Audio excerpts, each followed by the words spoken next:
Iya, Bang. Naikkan terus bang, naikkan.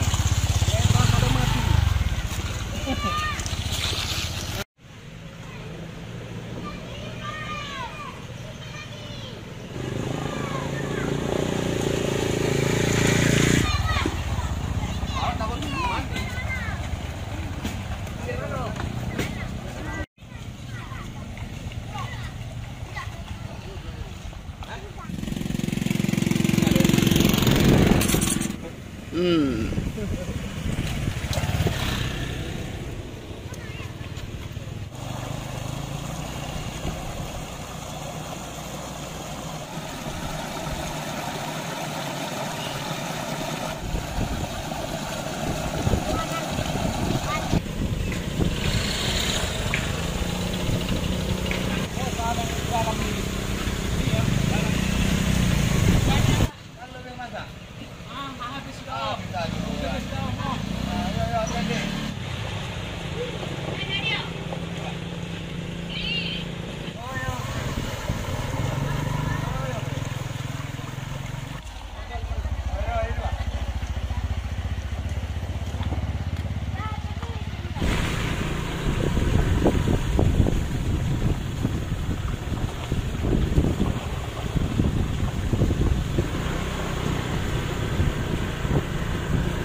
Ini tadi karena kita menyeberangi jalan yang putus agak dalam, jadi kemungkinan masuk air Pak, jadi dia mogok.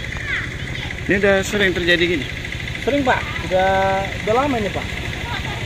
Oh, sampai ini belum ada penanganan ya? Belum, apalagi kalau dia musim hujan deras, ini selalu berair Pak, dan banyaklah motor yang kejadian seperti ini.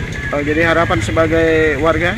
Harapan kita sebagai warga ya adalah tindakan dari Pemkab atau Pemprov untuk memperbaiki jalan kita ini. Jelajahi cara baru mendapatkan informasi. Download Metro TV Extend sekarang.